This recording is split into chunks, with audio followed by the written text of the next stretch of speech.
പക്ഷേ ഞാനൊരു കാര്യം ഉണർത്തുകയാണ്. കഴിഞ്ഞ റംളാൻ 3-ാമത്തെ വ്യാഴാഴ്ച ഞാൻ റാസൽ ഖൈമയിലിരിക്കുമ്പോൾ എന്നോട് യാസർ കാളാടെന്ന ചെറുപ്പക്കാരൻ മറ്റു ചെറുപ്പക്കാരൻ വന്നിട്ട് ചോദിച്ചു, സുഖവിവരങ്ങളൊക്കെ പറഞ്ഞിട്ട് ഇയാൾ നിങ്ങളെ വല്ലാതെ തെറി പറയുന്ന ആളാണ്, നിങ്ങളെപ്പോഴും ബദരീങ്ങളെ ബദരീങ്ങളെ എന്ന് പറഞ്ഞ് വിളിച്ചാർക്കുന്ന ആളാണ്, നിങ്ങളെക്കുറിച്ച് സംശയമുണ്ട് എന്ന് പറഞ്ഞ് ചോദിക്കാൻ പറ്റുമെന്ന് വെച്ച്. വളരെ സന്തോഷം, ചോദിച്ചാൽ വളരെ സന്തോഷം. വന്നു അയാൾ ചോദിച്ചു, നിങ്ങൾ ഈ ബദരീങ്ങളെ ബദരീങ്ങളെന്ന് വിളിച്ചാൽ ആർക്കും ഉണ്ടാക്കാറുണ്ടല്ലോ വെച്ച്. ഞാൻ പറയാം, എൻ്റെ വിശ്വാസം എനിക്ക് സ്വന്തമായൊരു കഴിവുമില്ല, എൻ്റെ ഉമ്മക്ക് സ്വന്തമായൊരു കഴിവുമില്ല, എൻ്റെ ഉപ്പക്ക് സ്വന്തമായൊരു കഴിവുമില്ല, എൻ്റെ ഡോക്ടർക്ക് സ്വന്തമായൊരു കഴിവുമില്ല, മുഹ്യിദ്ദീൻ ഷേഖിന് സ്വന്തമായൊരു കഴിവുമില്ല, ബദരീങ്ങൾക്ക് സ്വന്തമായൊരു കഴിവുമില്ല, മുത്തു മുസ്തഫ നബി സ്വല്ലല്ലാഹു അലൈഹി വസല്ലമക്കും സ്വന്തമായി ഒരു കഴിവുമില്ല. അല്ലാഹു തആലക്ക് മാത്രമേ കഴിവുള്ളൂ എന്ന് 100% വിശ്വസിക്കുന്നവനാണ്, അത് പറയുന്നവനാണ്, അത് പ്രചരിപ്പിക്കുന്നവനാണ്. പക്ഷേ എനിക്ക് അസഹ്യമായ അസ്വസ്ഥതകൾ, വയറുവേദന, മറ്റു വേദന വരുമ്പോൾ ഡമ്മേന്ന് ഞാൻ വല്ലാതെ വിളിച്ച ആർക്കാരൊക്കെ ഉണ്ട്, നിങ്ങളും ചെയ്യാറില്ലേ എന്ന് ചോദിച്ചു. മേന്ന് വിളിക്കാറില്ലേ ചോദിച്ചു. ഉണ്ട് പറഞ്ഞു. അപ്പോൾ അദ്ദേഹത്തിനോട് പറഞ്ഞു, അത് ഭൗതിക കഴിവല്ലേ, ഇവിടെ ഭൗതിക കഴിവല്ല വിഷയം, ഇവിടെ അഭൗതിക കഴിവാണ്.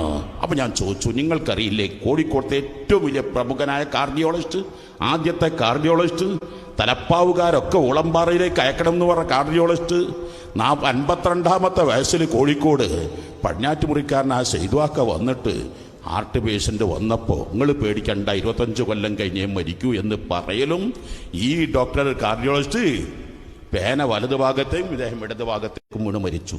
അപ്പോൾ അദ്ദേഹത്തിൻ്റെ ഭൗതിക കഴിവാണോ നിങ്ങൾക്ക് എന്താ പറയാനുള്ളത്? അദ്ദേഹത്തിന് അത് ഹാർട്ട് ചികിത്സ അദ്ദേഹത്തിന് അഭൗതിക കഴിവാണ്, നിങ്ങൾക്ക് അഭിപ്രായമുണ്ടോ? ഭൗതിക കഴിവല്ലേ. ആ ഭൗതിക കഴിവ് അദ്ദേഹത്തിൻ്റെ ആയിരുന്നെങ്കിൽ അദ്ദേഹത്തിനെ സുഖപ്പെടുത്താൻ അദ്ദേഹത്തിന് കഴിയണ്ടേ? എല്ലാ ലോകത്താദ്യ ഹൃദയ ശസ്ത്രക്രിയ നടത്തിയ ആദ്യത്തെ കാർഡിയോളജിസ്റ്റ് സൗത്ത് ആഫ്രിക്കയിൽ ക്രിസ്ത്യൻ ബർണാണ്ടാണ്. ആ ക്രിസ്ത്യൻ ബർണാണ്ട് മരിച്ചത് എങ്ങനെയാണ്? അറ്റക്കായിട്ടല്ലേ മരിച്ചത്, ക്യാൻസർ ആയിട്ടല്ലോ മരിച്ചത്. അപ്പോൾ ഒരാൾക്കൊരു കഴിവുമില്ല, അള്ളാഹു തല കൊടുത്ത കഴിവ് മാത്രം. എന്നാൽ അള്ളാഹു തല എനിക്കും നിങ്ങൾക്കും നൽകുന്ന കഴിവല്ല. നിങ്ങളുടെ സ്ഥാപനത്തിൽ പാർട്ട് ടൈം തൊഴിലാളി ഇല്ലേ, ഫുൾ ടൈം തൊഴിലാളി ഇല്ലേ, ഓവർ ടൈം തൊഴിലാളി ഇല്ലേ? 3 പേർക്കും നിങ്ങൾ ഒരേ ശമ്പളം കൊടുക്കാറുണ്ടോ? അവർക്ക് വ്യത്യാസമുള്ള സൗകര്യല്ലേ കൊടുക്കുക? എന്നാൽ ഞാനും നിങ്ങളും അള്ളാഹുവിന് തെറ്റുകുറ്റങ്ങൾ മാത്രം ചെയ്ത് ജീവിക്കുന്നു. ഇത്രയും കഴിവ് നൽകിയെങ്കിൽ അള്ളാഹുവിൻ്റെ ഔലിയാക്കളെ അരിഫീങ്ങൾ അള്ളാഹു തആലക്ക് ധാരാളം ശ്വാസങ്ങൾ ഉച്ഛസിക്കുന്നതും നിശ്വസിക്കുന്നതും ആ ചിന്തയല്ലാതെ മറ്റൊന്നുമില്ല. അവർക്ക് അള്ളാഹു തആല വേറെ കഴിവ് കൊടുക്കൂലേ? ഞാൻ ചോദിച്ചു, നിങ്ങൾക്ക് ഇപ്പം സംശയം ചോദിക്കാണ്ട് ചോദിക്കുക, എനിക്ക് സംശയത്തോട് വലിയ ഇഷ്ടമാണ്.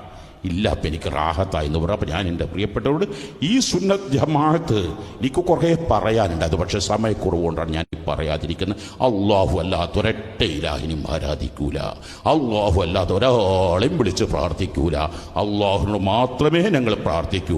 പക്ഷേ അള്ളാഹു തആല ഉമ്മക്കൊരു സ്നേഹം കൊടുത്തിട്ടുണ്ട്. ആ സ്നേഹം ഉമ്മയോട് ചോദിക്കും.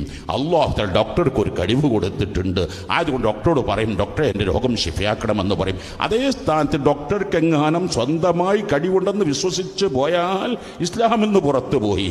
അള്ളാഹു തആല ബദരീങ്ങളെ വല്ലാതെ സ്നേഹിച്ചിട്ടുണ്ട്. ആ ബദരീങ്ങൾക്ക് സാധാ മനുഷ്യർക്ക് കൊടുത്തതിനേക്കാൾ കൂടുതൽ കഴിവ് അള്ളാഹു തആല കൊടുത്തിട്ടുണ്ട്. ആ കഴിവ് ചോദിക്കും. അത് ബദരീങ്ങൾ അള്ളാഹു കൊടുത്ത കഴിവേ ചോദിക്കൂ, അള്ളാഹുവിനെ ഒഴിവാക്കി ഒരാളോടും ചോദിക്കൂല.